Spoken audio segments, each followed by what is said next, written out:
Thank you, Teresa, and the Heinz Family Foundation and staff and the jury. This award has been breathtaking.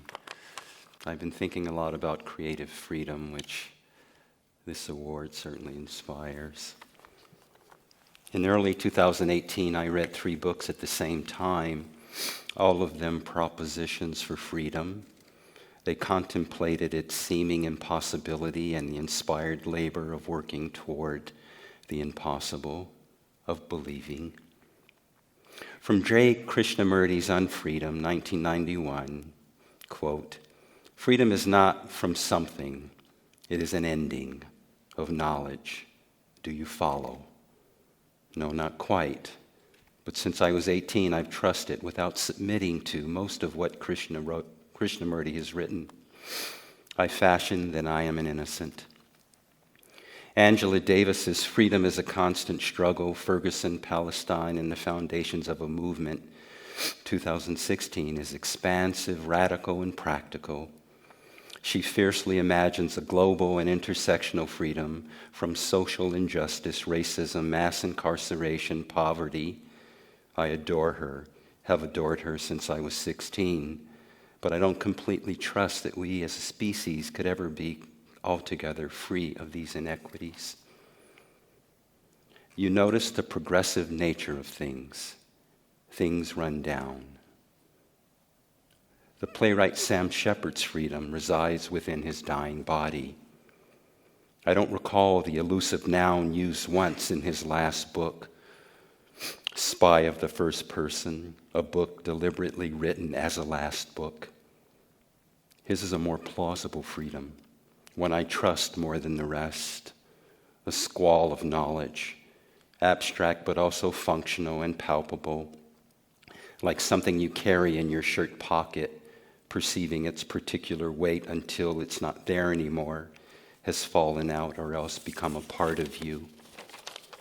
Shepard's conjured American galaxy now destabilized, the dissolution of every creative argument, an undivided freedom, and the ambition against all odds to write his own dusty prairie bardo, making these final marks as the marks dissipate, life and art scattering in all directions, like David Bowie's last thing, like John Coltrane's last things, like Gilles Deleuze's last things, all that enlightened delirium in an almost dead body that has had a good, short, or long, thoughtful life.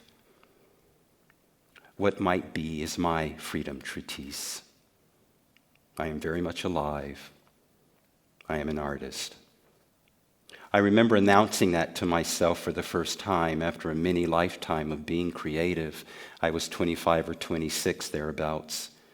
I'm not sure if I knew what that really meant at the time, being an artist, but whatever it meant, I was ready. I do know that I announced it to myself emphatically with no doubt, a trust. This trust is key. Trust, how mysterious. Freedom, how mysterious. Freedom, as I understand it, this mystery, this absence, is always contained physically, spiritually, intellectually, culturally, conceptually, creatively, economically, a capacious space within another space, or two or more. Formal, order, and subordination, keeping the privileged or constrained human animal at bay, for better or worse. That this delicate and felt inner place can be nourished seems the most remarkable revelation in my thinking. Freedom is discovered, understood, and can be generated, shared, perhaps inherently becoming political. In my case, a politic of hopeful generosity, a generosity that holds the whole wide world, everything.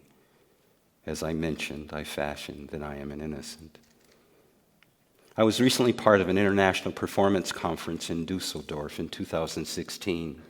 Inventur, it was called, from the 1945 German poem by Günter Eick, implying a physical and moral inventory, a stock-taking.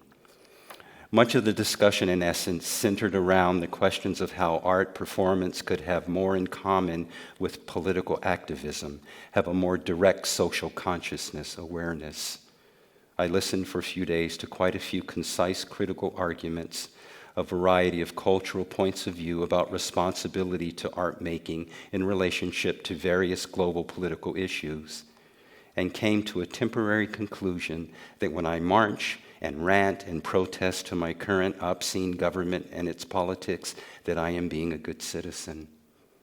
When I go into my studio, my politics are a lot more precarious.